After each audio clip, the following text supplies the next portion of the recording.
With Sports Night, I am Mark Seal. The West Indies 4-day championship begins tomorrow, and the Barbados Pride are in a day-night opening fixture against the Leeward Island Hurricanes at the 3W's Oval. CBC's Akeem Clinkett breaks down the Pride's 14-man squad. The squad named by the selectors yesterday is on the younger side, but it is still somewhat a familiar one. There's an average age of 24 years, with Shamar Brooks at the helm once again. Brooks, who is also on the West Indies A-team captain, had an above-average tournament in the Super 50 tournament, finishing with 287 runs from 8 innings at an average of 35.88. With Brooks now the most senior player in the team, having played 64 matches since his debut in 2007, once again all eyes will be on him with the bat and to lead from the front. The skipper will be relying mostly on players such as Jonathan Carter and Miguel Cummins to help the team be the best it can be, with Carter finishing the Super 50 with the most runs. And although it's a different format, the experts would always say that the best can change at the snap of a finger. Cummins, who has lost his place in the Windies test side, will be looking to give the selectors something to think about going forward by showing he's still capable at performing at the highest level. With 178 wickets in the first-class format, I don't think there is much to question about his skill. It's merely up to him to hit his straps and show his worth on the day. Most of the younger guys have been around for a while, and it's time to come to the party. Shamar Springer, who has been dubbed as one of the better talents in the Caribbean, has shown he is capable of fulfilling his potential.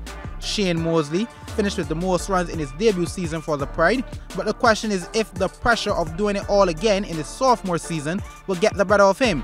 Justin Grave, who had a wonderful T20 tournament in Canada, fell short by a long way in the regional Super 50, only being able to muster a top score of 11. However, with a first-class century under his belt, I don't think there's too much to worry about him either. Aaron Jones and Hayden Walsh Jr., who have not been able to put their foot down in the team so far, recently returned from playing with the United States of America in WCL Division III League, where both of them were standout performers. With that international experience, I believe the Pride need to use them more. The inclusion of Nicholas Curtin is somewhat of a surprise, however. Curtin is no doubt one of Barbados' brighter talents in all three facets of the game. However, a question mark must still be placed over his selection, as his domestic stats do not match up to some other candidates. Curtin is predominantly a batting all-rounder, and one can argue that with less than 300 runs and 25 wickets in the elite division this year, that he may not boast the background of consistent performances to give the confidence he will be able to get the job done. Players such as Kemar Smith of YMPC, Jamil Shore of the BDFSP have all shown to be consistent with the bat and ball this season, and in my opinion would have been better options. Based on the regional game in the last couple of years, spinners have been the main wicket takers and leading the bowling rankings. My contention is, instead of picking a batting all-rounder or so many fast bowlers, maybe we should have focused on picking an extra spinner along with Walsh. So many promising spinners have come to the fore this season, with Stewart's 36 wickets, Romario Graves of Wildy with 35 wickets so far, and Demario Goodman of BDF-SP with 37, all having breakout seasons with the ball. Shem Holder of Spartan, who has also been around the Pride setup for years and represented the Leeward Island Hurricanes in the same tournament, would also have been a viable option to lead the spin attack. The Pride will have a stern test going up against the Leeward Island Hurricanes, having lost to them within 2 days at Kensington Oval just last season. However, if each player can perform to their full potential, I predict the Pride will be victorious. Akeem Clinkett, CBC Sports. Well, live coverage of the Pride Hurricanes match will be on radio 94.7 FM from 2 p.m.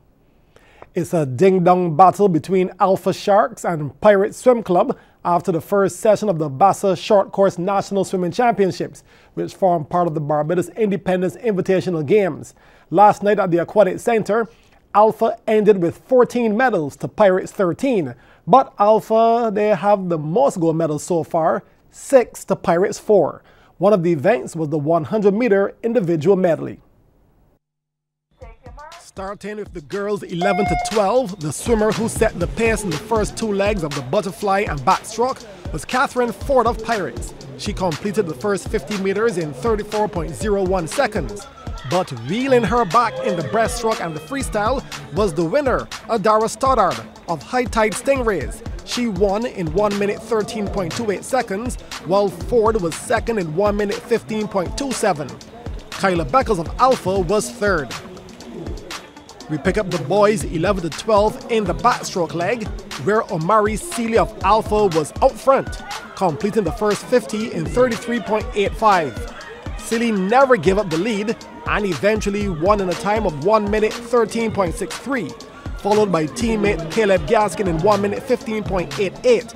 The unattached competitor Storm Collymore was third in 1 minute 18.15. Girls 13-14 saw Asa Dunwoody of Alpha out front to a blazing start in the butterfly and the backstroke, completing them in 32.68. But teammate Takaya Weeks made up ground in the breast and freestyle to win in 1 minute 12.80 to Dunwoody's 1 minute 13.14. Alpha completed the 1-2-3 with Kayla Renwick. Boys 13-14. It looked like a Pirates affair, with that club accounting for 5 of the top 6 places. But the one spot they didn't take was first. That went to McCallum Clark of Alpha in 1 minute 2.90 seconds. Only 2 swimmers lined up for the girls 15-17, and it was Alpha's Daniel Titus who won it in 1 minute 9 seconds, with teammate Ashley Weeks in 1 minute 14.76. And finally, in the boys 15-17, Alpha with another 1-2-3, led home by Nkosi Dunwoody in 1 minute 1.92. Second went to Jumar Waldron in 1 minute 3.11, and third, Jelani Bleman in 1 minute 10.19. Veteran Dr. Philip Corbin rolled back the years to play unbeaten and convincingly win the Massey Card Michael Ford Memorial Chess Championship. The retired 7-time national champion, sitting to the right of your screen, beat all 7 of his rivals to emerge champion in the 4-day event that was part of the Barbados Independence Invitational Games. Dr. Corbin, a FIDE master, was so dominant that he was assured of the title ahead of the final round of the games at the Chess Center on Esmouth Gap on Brandons. While the 61-year-old was a runaway winner with a perfect 7 points, another veteran, Othniel Harewood, was second after winning his final round game on 5 points. That was a half point more than the trio of Akeem Cox, Justin Parsons, and Emar Edwards. Cox incidentally took 3rd place on the tiebreak, with Parsons finishing 4th and Edwards 5th. Queens College girls are heading for the playoffs in the school's basketball competition.